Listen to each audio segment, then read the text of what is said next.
Microbes and carcinogenesis. There are a lot of microbes which causes carcinogenesis. For example, EB virus causes lymphoma, gastric cancer. H. pylori causes gastric cancer. Hepatitis C and B causes hepatocellular carcinoma. Human papilloma virus causes cervical cancer and head and neck cancer. Human herpes virus causes Kaposi's sarcoma.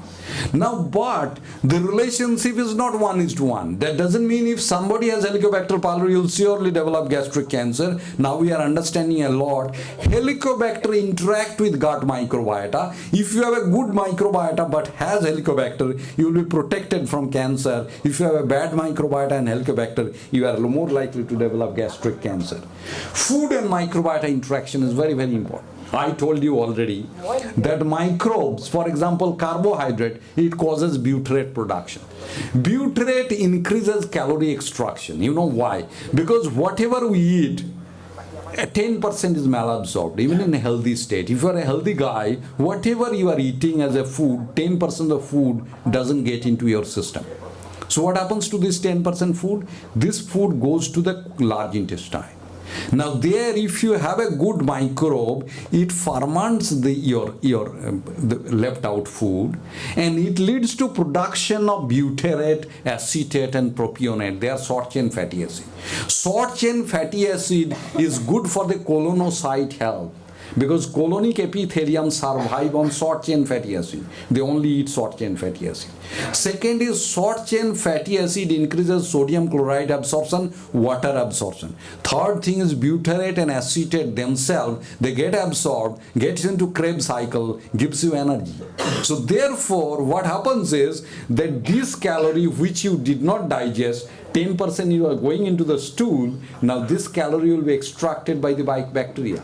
On the other hand, there are protein they produce by bacterial action, hydrogen sulfide, nitrosamine and methane. All of these are bad. Like methane paralyzes the gut so that gut movement becomes slow. Nitrosamine is carcinogenic, so you develop gastric cancer, colonic cancer and so on. So therefore there is a beautiful microbiota interaction with the food. I think I will not elaborate on these. These are actually some of the human studies, but I will tell you one important thing. What we are realizing now is you can take a healthy person fecal matter and you can allow a patient to eat that fecal matter. You will laugh at it. Okay? And he becomes cured. Okay? So this was initially started in China.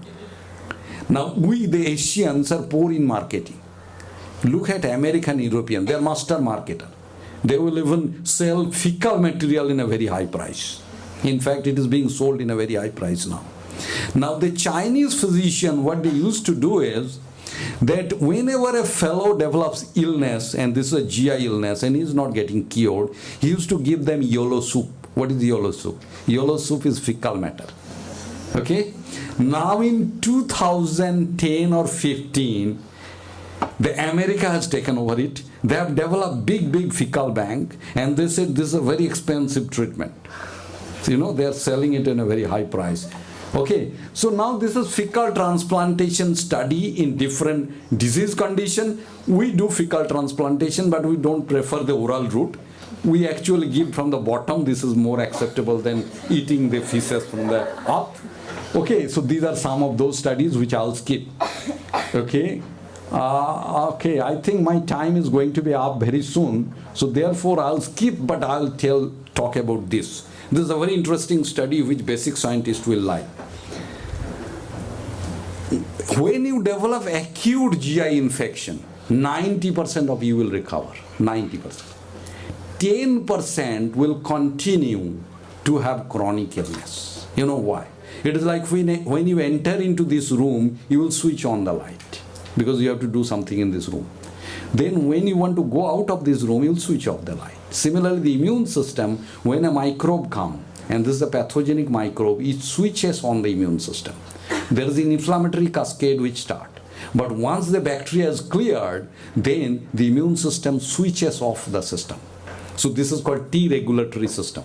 So we have a T regulatory system. Typically interleukin 10, which I was talking about, is an anti-inflammatory cytokine, is one of the master molecule of T regulatory system. And if somebody has poor T regulatory system, then this fellow will develop chronic inflammation following an acute insult. It is like we human beings are supposed to be close to the nature. Look at the animals. They are all the time close to the nature. We became too hygienic. Now we move to 30-storied building. We take mineral water. So we don't become close to the microbe. And go to the now UK and US, they talk about peanut allergy. Children die of peanut allergy. The fellow is allergic to peanut. He takes one peanut and then he develops anaphylaxis and he dies. Can you imagine this in India? Because we are still close to the nature. This is called hygiene hypothesis. If you are too hygienic, it is bad. So that's why what they are doing now is childhood, they are very hygienic, then they are eating feces to switch on their deregulatory system. So this is a story where people took IBS diarrhea patient. This is a disease where there is a chronic diarrhea. The fellow keeps on suffering from diarrhea forever. And now they took germ-free mice and then infected these mice or colonized these mice from the fecal material of IBS diarrhea. They took another group of healthy control, took another group of germ-free mice and infected them or colonized them with healthy people microbe. And then they did a next generation sequencing. These are principal component analysis plot, and they found if you colonize the mice with this microbiota, his microbiota looked alike. Whereas if you colonize the mice with this microbiota, it looked quite alike. That means you have successfully colonized. Now they looked at that whether the mice become anxious, because many of these patients who have chronic diarrhea, they have anxiety. They are stressed all the time. Now the mice became anxious. I'll show you how do you test anxiety in mouse. Now they also develop pro-inflammatory state in the bowel and they develop abnormal intestinal permeability. That means by infecting with the microbiota of these people, I can produce anxiety, so gut drives the brain. I can produce inflammation. I can produce disease. So you'll say, this is what we did in Bangladesh in collaboration. So this is a study which we did with the similar model, but it's human model. This is ICDDRB Dhaka, Bangladesh, Dhaka Medical College and SGPGI Lucknow. I'll skip this because I have time less, but I will skip this and we'll come to this. Can microbiota handle the brain, manipulate the brain? Yes, it can. We physicians know that when somebody develops liver disease, he develops cirrhosis of liver. What happens is he becomes unconscious. Why? Because normally in the gut you produce a lot of ammonia. This ammonia is filtered by the liver, because liver through urea cycle produces urea which is less toxic, and now the urea is excreted out. Now if somebody has liver cirrhosis, ammonia from the gut goes to the brain and the fellow becomes unconscious. So we physicians, how do we treat? We give them medicine which will kill the bacteria in the bacteria of the gut. We also give the medicine which will cause a lot of diarrhea so that the gut bacteria gets cleared. And he gets up next day. You see, today he comes to me in the ward. I diagnose that he has liver cirrhosis. He has brain malfunction because of liver cirrhosis. I manipulate his gut bacteria by giving drugs that will cause diarrhea, the drugs that will kill bacteria, and tomorrow he gets up. Do you need more proof to say that gut bacteria handles brain? Do you need more proof? No, you don't need. But still the scientists are very skeptic because they don't believe in anything. Like Marie Curie said, scientists believe in things, not in person. Okay? So therefore, scientists keeps on having curiosity, they keeps on experimenting. So this is two such studies where they showed that if you have a germ-free mice, he behaves differently than if you colonize the mice with germ, and that too you can have a pro-anxiety type of germ or less anxiety type of germ. Okay? So this is another experiment by showing that if you kill those germs, his anxiety goes away. How do you test anxiety in mice? Look at this. You typically do a dark and light box test and you do a germ test. So what is this dark and light box? This is a box which has a door in between. The mice has to be for safety in the darkness, but they have to come to the light area for food, to explore for food. Now you put a mice in such a box and see how long did he stay in the light area and darkness. If he stayed a lot of time in the darkness, did not come to the light area, is an anxious mouse. Whereas if he came to the light area very often, he is less anxious mouse. Similarly, you put a table, on the table you put the mice and see how long did he take to jump down from the table. If it took long time, this is an anxious mouse. If it did not take long time, then it is a less anxious mouse. And this is what he did. What they did is, they looked at mice which are maternally separated.